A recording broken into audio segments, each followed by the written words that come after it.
একটা পজিশন করে দাঁড়াতে হবে, জায়গা ছোট না। ও মা,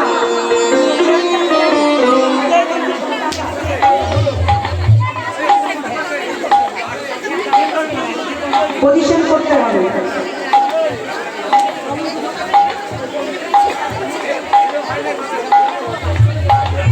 কুটি লাগিয়ে একটু কুটিলার সাথে না সাথে সাইডে পড়ে যাচ্ছে।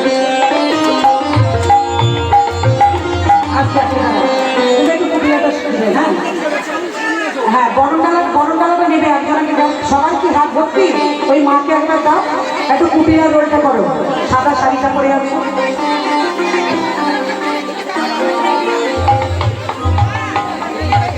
ওই যে কোনো একজনের সাদা শাড়ি করে, তুমি সাজবে কুটিলা, সাজো সাজো, যে কোনো একজনের সাজলেই হবে। চলো রে ও বাবা, ওই হেলিকপ্টার মতো হাত ঘুরালে হবে না, ওই মায়েরা নিজেরাই ঘুরবে। ওই একবার উলুধ্বনি দেখি দেখি। হ্যাঁ, বাবা আমার হাত ঘুরিয়ে ঘুরিয়ে বলছে, কিন্তু বাবার কথা কেউ শুনছে না। একবার ভালোবেসে বলছে, আর একবার জোর করে হবে। চলো রে রাধা বিনোদিনী,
তোমরা সবাই পুজো করতে চাইলে আমিও যাবো, আমিও যাবো।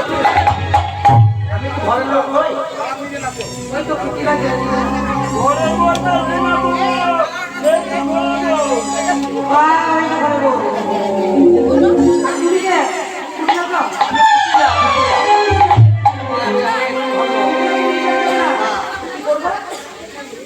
বলো বলো, কুটি লাগে তো নিয়ে যাবে না, কি করবো বলো?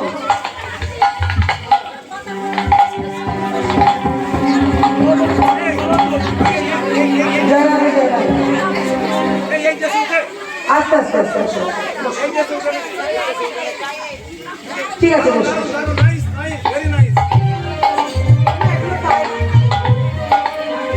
তাহলে না গো, এবারে যে কুটিলা গেলে এখানে একটা ব্যাখ্যা আছে, ব্যাখ্যাটা বলি, কারণ এটা তো সবার জানা থাকে না।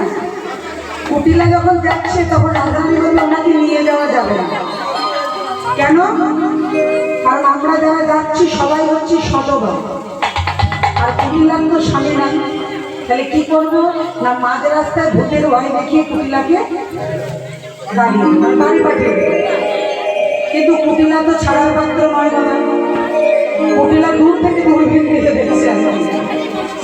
তা যেই আর কি সরস্বতী কুলে সবাই এসেছে, এইবার আমার বিনোদিনী বলছে, ও ললিতা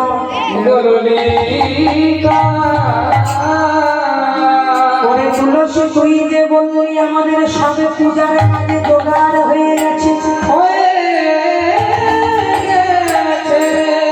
কিন্তু পুজো করবে সেই পুরোহিতটা এখনো আসে না।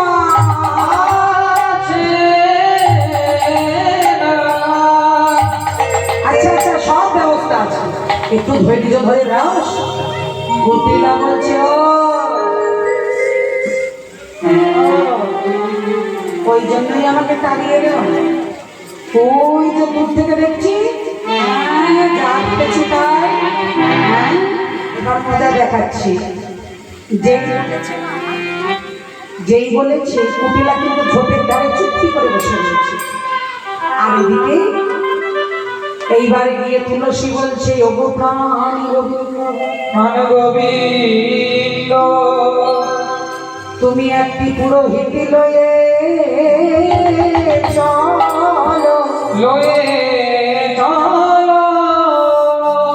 তাহলে কাকে বললো মা? সঙ্গে করে নিয়ে যাবেন। আমার বটুকে লইয়া আজি চলিল সভা,